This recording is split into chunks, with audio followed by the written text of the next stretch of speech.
All right, guys, back from our little break. So back to the question that we had before the short break.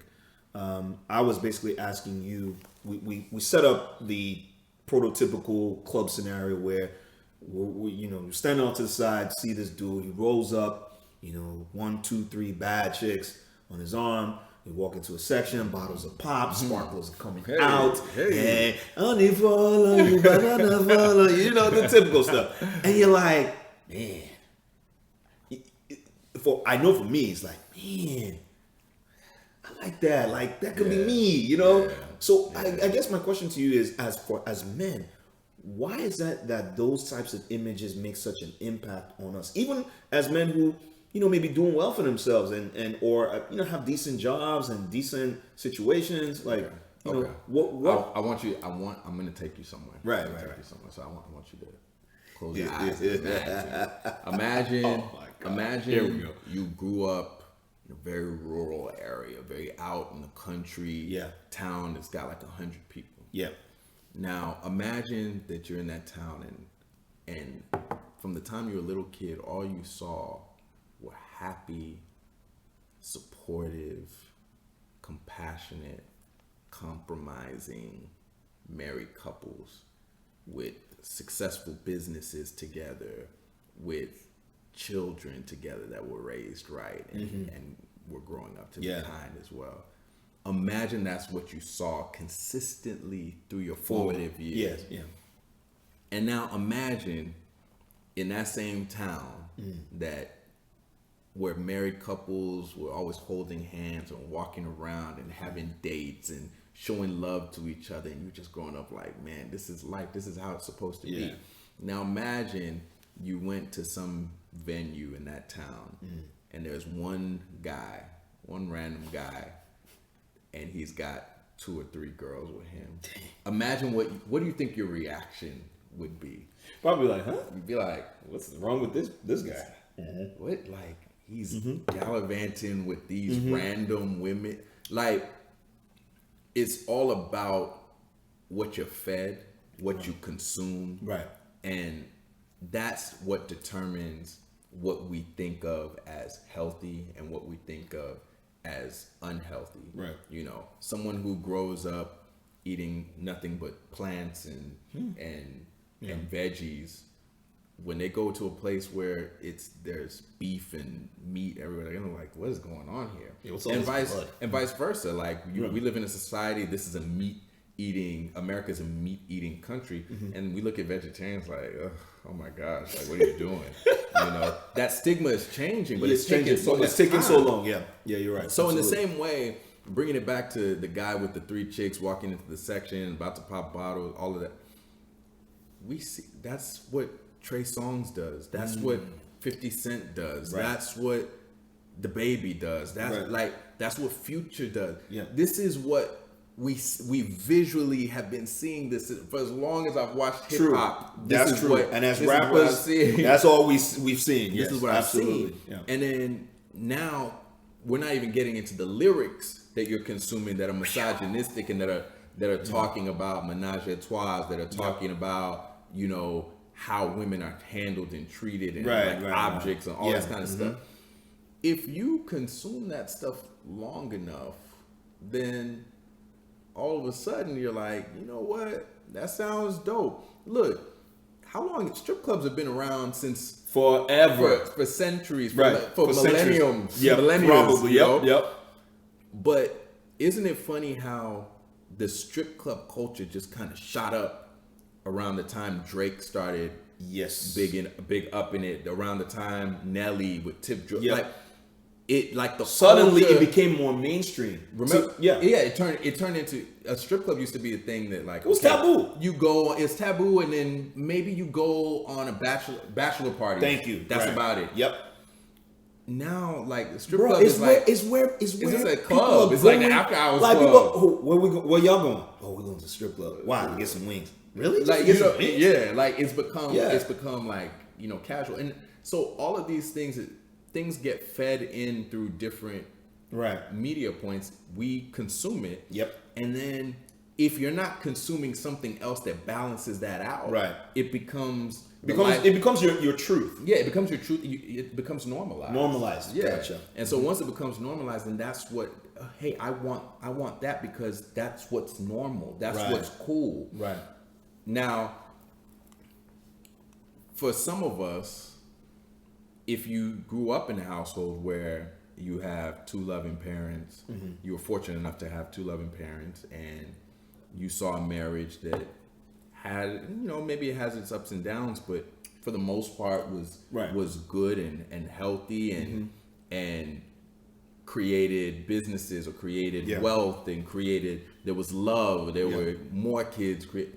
If you saw that and that's what you were consuming, then for you, it probably balances out some of what you see on TV. And so you might at sometimes be like, oh, I know he's about to have fun tonight. I could get with that. But then at the same time, you could also see a relationship and be like, but I want that. I want that though. Right. Because my parents been together 40 years and I want that. Right.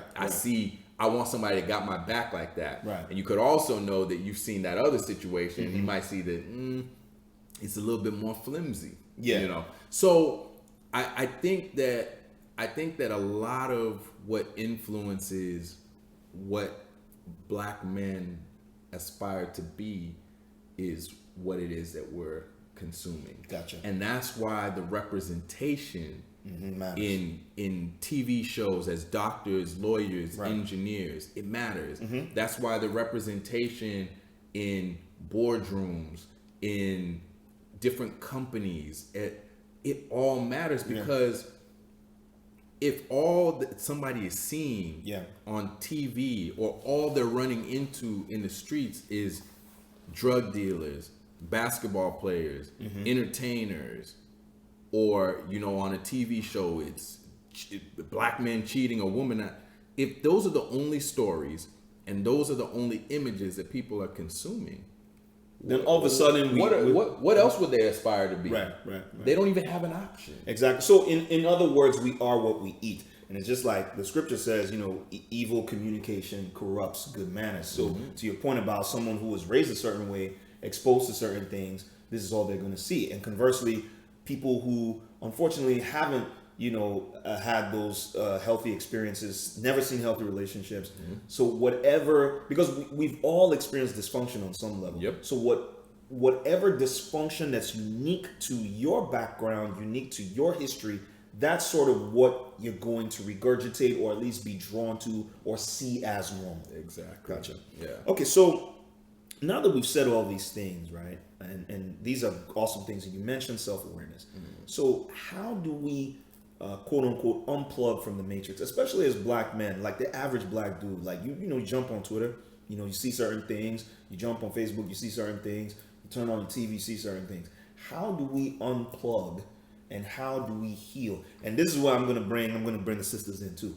How do we as a people unplug from this matrix? Because again, like, Black people are not in power in a sense, right? We're trying to get the power, but we're not in power at all. And we're it's almost like it's an uphill battle for us. We're facing, racism, white supremacy, colonialism, all these isms that have already been ahead of us before. We're fighting for representation. We're fighting, for just to be in all these spaces. Now recently, I'm sure you heard about Tyler Perry building this massive studio, which is a beautiful and awesome thing. Like, but look at how long it took for us to get a Tyler Perry to build that studio. And thank God it's happened in you and my lifetime. But imagine the other people like the Sidney Poitiers of the world, who they could have taken advantage. They could have, that, I wonder what that could have done for them, that type of thing. So I'll start from the end of what you said and work my way back. Right.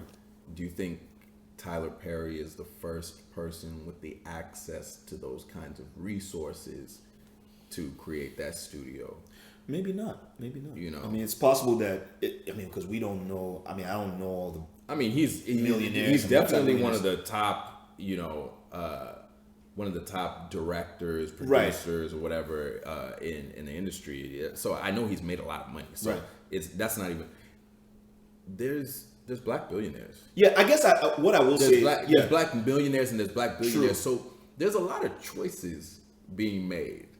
There's a lot of choices being made. No, you facts, because I was gonna say that yes, he may not be the first person with those resources, but he's the first that we've seen that made the choice and said, I'm going to put my money literally where my mouth is, and I'm going to create, according to him, the table for everybody. And so that's why I said I want to backtrack into the answer to your question. So because I feel like there's two parts to it. Mm-hmm. There are those who will be fortunate enough to be creators of change, and then there are those who will be consumers, right? And so first of all, for the creators, there's a choice of, am I going to, now that you've infiltrated, by creator I'm saying, if you are someone who has infiltrated the system, you've been fortunate enough to attend a university and get a good corporate job, and now you're a VP or SVP or CEO or some managing director or whatever. Yeah. Congratulations. That's good for you. What are you going to give to the community? Yeah. I'm not saying you have to. True. But if the things that we've talked about today are things that you feel are problematic and they worry you, then what are you going to do about it? Mm-hmm. And so now it becomes a priority. It should become a priority if you want to do something about it, to, as you said about Tyler Perry, put your money where your mouth is. And it doesn't mean go build a studio. It doesn't mean that you need to start your own business or anything. It just means make yourself accessible to be a role model to somebody that looks like you, to another black man, to another black woman, whether it's as a mentor or whether it's, sometimes it's not even a mentor, just being vocal about what it is that you do and how you got there, what shaped your path, how did you even get on this path. Sometimes it's something that simple that makes somebody say, oh, if I just do this and I can do that too. Yeah. Like, what do I got to? Oh, I just got to make grades. Okay. Or, oh, I just got to go here. I just got to do this. I just got to talk to this person. I just got to move. I can do that too. Right. And a lot of times in our community, it's as simple as that. It's not that we don't have the minds, we don't have the creativity, we don't have the work ethic. We just don't know. We just don't. We don't know, or sometimes we don't know, or we don't have an access point. And so back again to these creators and to these people, creators of change, people in these spaces, if you're a representative in that space, you can be a gatekeeper. True. You can advocate for people. For other people. Yeah. You can say, you know what? You interested in this? Hey, we have an internship position. Let me talk to somebody. Right. You know, you want to come by my office? Let me show you around. You can meet some people. Yeah. You know, our friend who is into marketing, like I told my cousin, she's into marketing too. She just graduated. I remember that. Yeah. And I was like, yo, talk to my homeboy. Yeah. He might not be able to get you a job, but he can tell you how you can get a job. Yep. He can tell you what you need to know to interview for that, to stay in the job. Right. What you should know about the industry. You know. Yep. So that's what I would say from high level creators and people who are in those spaces. Now to the individuals who aren't there yet, and you're the one who is consuming. You're the one who, like your original question was, how do you kind of unplug from the matrix? And I want to also, because I don't want it to seem like we're just focused on the middle class black folks, but for the regular brothers and sisters that don't have the opportunities that we've been blessed with, they're still struggling. They're working the trade tech jobs or whatever, or they're working the jobs that are not paying them that much, and they're just trying to survive. Like, how do they unplug from the matrix? Like, what is it? Is it that we need to lean in and help them, or is it something that they can achieve on their own? Like, I mean, the beautiful thing about it's 2019 and we're about to be in 2020, and the beautiful thing about today's day and age is that there is no piece of information that you can't access on the internet. Right. There is no content that isn't available to you to learn something or to access something that you want to know about or to be informed about. So you know, I tell people this all the time with music, and you know, and you should know this one. When I first started out rapping, people would be like, "Man, real rap is dead, man. There's no real rap anymore." And I'm like, I know so many dope rappers, you know, and it's like, who are you listening to? Oh man, you know, I'm just listening to what's out there. I just, you know, I heard, you know, this gangster rapper and that gangster rapper and this mumble rapper and all that. And I'm like, you know, there's this person. What about Logic? What about this person that's underground? What about this other rapper? What about Immortal Technique? Yeah, what about Talib? What about Common? All you know, all these all of these guys, and they'd be like, yo, I never heard of that person. And I'm like, but you can just like search. No, you know, I'm looking for something more conscious, like something deep. Literally look up conscious Just rap and like a bunch of people are gonna pop up. And so I use that example to say it's the same with anything that you want to consume. If you want to eat healthier, look up what are healthy foods I can eat, and it'll tell you. Right. If you want to consume better content on Instagram, now everybody's on social media, right? So you go on Instagram, and if somebody posts something that I see these people that like post motivational quotes and positive inspirational stuff. Where did that come from? Follow them, you know. And one feature on Instagram that people don't really talk about is you can look up by hashtag. You can follow a hashtag. True. And if you follow a hashtag, it will lead you to a plethora of individuals and entities that put out positive content. So you have options. You have the menu is fully available to you. Right. It's just taking the time and choosing to curate the content that is coming through to you. Right. So I feel like if you consume more positive content, then that's one step. And then step number two, like if you are in a position where, you know, as you said, you're not middle class, or there have been obstacles. Yeah, like for those of our brothers and sisters that, you know, live in, you know, the ghetto, you know, the hood and all of that, like, because, you know, I know sometimes we get caught up in our own bubble, you know, as middle class black folks or upper middle class and, you know, whatever. And we completely forget that there's a huge swath of us that don't have access to opportunities, don't have, you know, certain access, or don't know certain things. And that's what I was going to say. It comes back to knowledge. It's about knowledge. Yeah. It's no longer as much about access. Gotcha. It's more so knowledge. Do you have the knowledge? Right. You know, and so I think that the internet is the great equalizer. And so if you don't have the knowledge about something, the first thing you have to ask is like, okay, well, you know, if I'm in that position, it's like, what do I want? Like going back to what we spoke on earlier. It's that self-awareness. What is my heaven? What do I want to be? What do I want to do? What makes me happy? Right. And then once you found that thing that makes you, those things that make you happy, or a job that makes you happy, what do I have to do to get there? Okay, well, you need, like, okay, let's say you're right now you're working at McDonald's. You know, you're not making that much money. You got a small apartment. Maybe you share it with some people. What do you want to do? Oh man, well, you know, I do like helping people. Okay, what about nursing? Okay. Oh well, I don't know how to do that. I've not. Okay, well, have you looked it up? 2 years of school. You know, get your associates. Yeah. You know, take a test. Is there anything else? Or maybe you don't know what you want to do. What are you good at? Got any skill? Oh, you nice with. Can you type? Like, are you interested in coding? There's classes. There's grants. That like you can there's so much stuff on the internet. So it seems like it's more of a knowledge issue.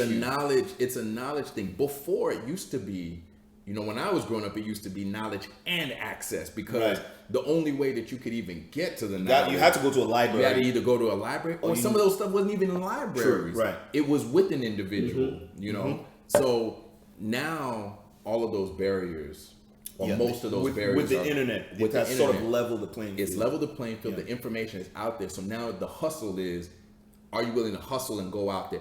First of all, are you self-aware enough to figure out what it is that you want to do, or what you're good at, or find that starting point? Right. And then are you willing to go out on the internet, look up that information, and then start hustling forward? And every time you run into an issue where you're like, I don't know what to do next, are you willing to reach out to people and ask questions? Right. Or are you willing to dig deeper in the internet to see if there's answers? So those are the things, and I'm not saying it's easy. Yeah. But it's not supposed to be easy. Nothing worth having is easy. It takes work and it takes passion. And if you want to have a better life, then you have to have a passion to improve yourself. It doesn't matter if you're starting from level 0 or if you're already at basically, in other words, I'm sorry to cut you. In other words, you have to want it for yourself. Yeah. So it's I guess that sort of deals with the question, which is, so how do we heal? How do we improve our self-worth? How to improve our value? How do we control what we consume? It sounds like, okay, first of all, we have to deal with the first question. What do you want? So the first thing is, do you have the self-awareness?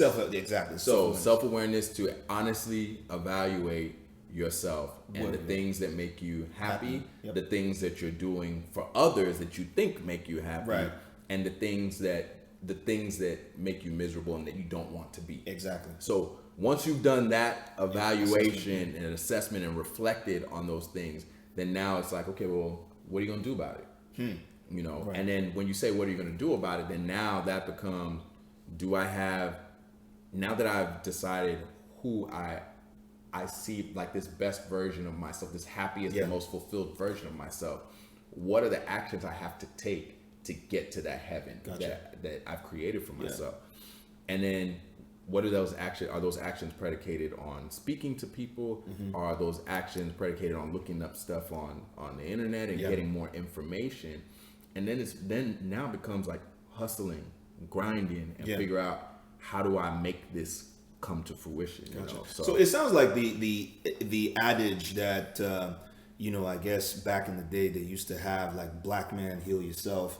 So it's like black people, we have to heal ourselves. We have to take control of our individual lives to the greatest extent that we can. To the greatest extent that we can. And so to go back to that, and I know this is something you're an advocate of, if you have that self-awareness and you know that I've gone as far as I can go, or there's healing I need to do that I don't know how to cope with, right, and I'm not finding the answers, maybe you need a therapist, maybe you need a counselor, maybe you need, whether that's a spiritual counselor or whether that's a licensed professional, right, whatever that is, the first step is always that question, that assessment of, like, where am I, and then moving forward, then you can start deciding, here, what are the things that I can do, what are the things within my control that I can do to improve, and then what are these other things that feel like they're a little less in my control, or I don't have the ability to cope with them or handle them on my own. And then that's when you start trying to reach out in your network and ask questions like, yo, I need help. Exactly. Because for me, full disclosure, I got to the point where, in my life, in my journey, I was doing well for myself, career-wise and all of that, but I knew I'd hit some type of mental roadblock, if you will.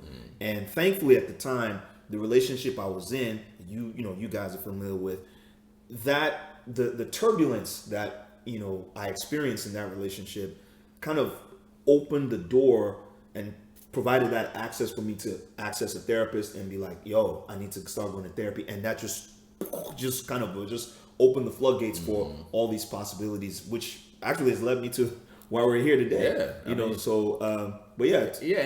that's how it works. And I mean, I'm not saying, oh, everybody needs a therapist, like you should go out and get a therapist today. Like, if you need one, if you need help and you're not able to accomplish those things on your own, you're not able to cope, or you don't feel like you have the proper coping mechanisms and things aren't changing, then maybe that is a good option for you. One of the things I tell people all the time is like, yo, these, like, today we have experiences and get into relationships that literally break us, that literally break our perception of ourselves. Right.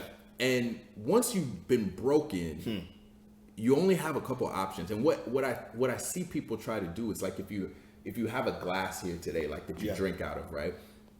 And you drop the glass. The glass shatters. And people try to sweep up these pieces of the glass. And then they try to like glue the pieces of the glass back together and make it. Man. And you hear people say things like, oh, I'm trying to get back to my old self. And they'll try to make that glass as it originally was. And guess what? If you try to pour water in that glass that you've now glued back together, cracks, it's water spilling everywhere. It's no longer, that glass is no longer what it was for the function that it originally was, right? And so I tell people all the time, when you've been broken, that's the opportunity for you to reinvent yourself. Good point. You know, take those pieces of glass. What else can we do with this? You know, and you know, there's a piece I wrote a long time ago. It was a fascinating thing I saw on the internet where this guy. There was a hurricane that hit. His glass furniture in the backyard got shattered completely. And instead of throwing away the pieces of glass or trying to reconstruct the tables and all that kind of stuff, he took the glass, he put it into these mason jars, and then underneath the lid of the glass, he put like a little LED light, like green and blue and red. He had different ones, right? Wow. Places that I remember the story. I remember because you posted the pictures. It creates this. He created these beautiful night lights. And you know, it was this revelation. It was this revelation to me because I was like, we break and we try to become that glass that we were again. But maybe what we need to be doing is we need to be taking that old glass, pouring it into something new, and repurposing. So he repurposed this broken glass and made it into something that illuminates an entire room, totally different from what it was before. Right. And so many of us are trying to be our old selves once we're broken and find that new thing. Who are you meant to be now? What can you be now in this new state? It's interesting because even in the scriptures, you know, Jesus made reference to you can't pour old wine into new wineskins. And you know, I actually researched that. That's a real scientific thing. Like if you pour old wine into the new wineskin, it will burst. And so, like you said, to your point, we have to reinvent. We can't be scared to be a newer version, better version of ourselves. And it's something that my therapist always says is, you know, in terms of healing, right? That your fear of your desire to be better has to outweigh the fear of staying I guess the fear of changing. So your desire for healing has to outweigh the fear of changing. You know, it's really interesting that you mentioned that. So I guess the segue into, I guess the final thing before we go into the next phase of the conversation where we can just talk about whatever